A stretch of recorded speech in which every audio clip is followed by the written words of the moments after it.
সন্ত্রাসীদের কি কি কর্মী বা কার্যকর্তা যারা কংগ্রেসে এসেছেন তাদেরও সম্বন্ধে উনি বেশিরভাবে জানেন। আমার মনে হয় আমাদের আলোচনা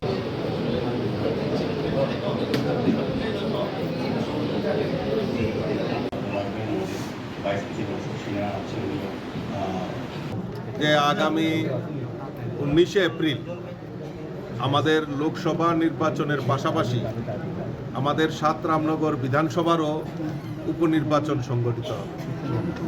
এই উপনির্বাচনেও ভারতীয় জনতা পার্টির প্রার্থী হিসাবে আমরা সুনুদার আমাদের যিনি সেখানে প্রয়াত প্রাক্তন বিধায়ক সুরজিৎ দত্তের অনুগামী হিসাবে যাকে আমরা বিশেষভাবে চিনি, আমাদের আগরতলা পুর নিগমের মাননীয় মেয়র শ্রী দীপক মজুমদারকে আমরা সেখানে প্রার্থী করেছি।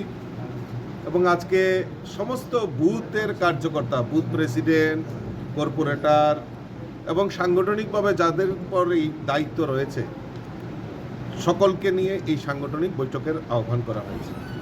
এবং আজকের যে উপস্থিতি এবং বুথ প্রেসিডেন্ট থেকে শুরু করে যে সমস্ত কার্যকর্তারা এখানে উপস্থিত হয়েছেন তাদের যে উচ্ছ্বাস, তাদের যে উৎসাহ, আনন্দ, সেটা দেখে আমি নিশ্চিত হয়ে গেছি যে আর কেউ ধারে কাছে নয়, আমাদের মাননীয় দীপক মজুমদার যিনি মেয়র, উনি সেখানে বিপুল ভোটে জয়ী হয়ে আমাদের পদ্মফুল সেখানে ফোটাবেন, সেটা আমি সুনিশ্চিত হয়ে গেছি।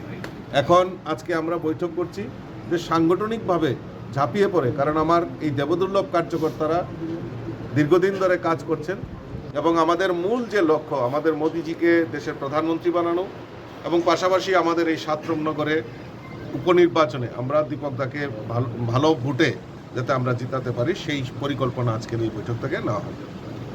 যারা কংগ্রেসে এসেছেন তাদেরও সম্বন্ধে উনি বেশিরভাবে জানেন।